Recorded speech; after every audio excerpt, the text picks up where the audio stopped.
అందరికీ నమస్కారం. ఆధ్యాత్మిక మార్గం ఛానల్కి స్వాగతం. హిందువుల ప్రతి ఇంటిలో పూజకు ప్రత్యేక గది ఉంటుంది. లేదంటే పూజ చెయ్యడానికి చిన్న స్థలమైనా ప్రత్యేకంగా పెట్టుకుంటారు. హిందువులు ప్రతిరోజు ఇంట్లో పూజలు చేస్తుంటారు. తమకు ఇష్టమైన దేవతల ఫోటోలు, విగ్రహాలను ఇంట్లో పెట్టుకుని పూజిస్తుంటారు. అయితే ఇంట్లోని పూజగదిలో ముఖ్యంగా ఎలాంటి విగ్రహాలు, ఎలాంటి ఫోటోలు పెట్టుకోవాలి అని తెలుసుకోవాలి. సాధారణంగా మన ఇంట్లో పూజా గదులు ఉంటాయి. ఆ గదుల్లో దేవుడి విగ్రహం, ఫోటోలు, పూజా సామగ్రి తప్ప మరేమీ కనిపించకూడదు. పూజగదిలో దేవతలందరినీ పూజిస్తారు. అయితే ఏళ్ల తరబడి పూజలు చేస్తున్న మనం దేవుడి గదిలో ఏ వస్తువులు పెట్టాలి, ఏవి పెట్టకూడదు అనే ఆలోచన కూడా చేయడం లేదు. వాస్తుశాస్త్రం ప్రకారం దేవుని గదిలో కొన్ని విగ్రహాలను ఉంచకూడదు. అలాంటి విగ్రహాలు పెట్టినా ఆ గదిలో ఎంత పూజ చేసినా పూజలు చేసిన వారికి ఫలితం దక్కడం కష్టమే. అదనంగా వాటికి తోడు కొన్ని చెడు సంఘటనలు జరుగుతాయి. కాబట్టి ఈ పూజాగదిలో ఏ విగ్రహాలను ఉంచకూడదు, ఏవి అశుభమని తెలుసుకోండి. వాస్తు ప్రకారం పూజగది ఇంట్లో ఈశాన్య మూలలో ఉండాలి. లేదా తూర్పు లేదా పడమర పెట్టవచ్చు. కాని ఉత్తరం లేదా దక్షిణం వైపు పూజగది ఉండకూడదు.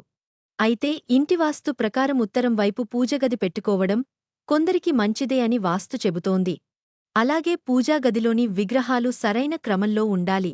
అయితే గృహ సౌభాగ్యం, ఐశ్వర్యం కోసం ఇంట్లోని పూజాగదిలో ఏ దేవుని విగ్రహాలను ఉంచకూడదో తెలుసుకుందాం.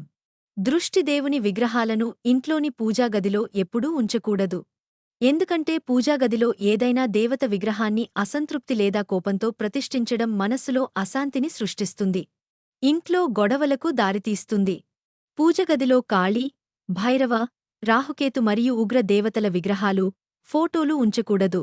శని దేవుడు అందరికీ న్యాయాధిపతి అని అంటారు.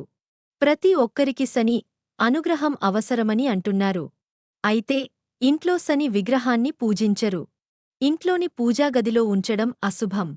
ఇంటి వాస్తు ప్రకారం ఫోటో లేదా విగ్రహంలో ఏ మూల శనిని ఉంచాలో నిపుణులను సంప్రదించడం మీకు చాలా మంచిది. శాస్త్రాల ప్రకారం ఇంట్లో నరసింహ విగ్రహాన్ని పూజించకూడదు. ఈ ఉగ్రరూప అవతారం ఇంట్లో కలహాలు మరియు చికాకులు కలిగించే అవకాశముందని వాస్తు చెబుతోంది. ఇంట్లో పూజాగదిలో శివుడి విగ్రహాన్ని ఉంచడం చాలా మంచిది. కాని నటరాజమూర్తిని ప్రతిష్ఠించకూడదు. ఈ విగ్రహం శివుని మహిమను తెలియజేస్తుంది. ఇది ఇంట్లో కలహాలకు దారితీస్తుంది. లక్ష్మీదేవత సంపద మరియు ధాన్యాల దేవత. సాధారణంగా ప్రతి ఒక్కరి ఇంట్లోని పూజాగదిలో లక్ష్మీదేవి విగ్రహం లేదా బొమ్మ ఉంచుతారు.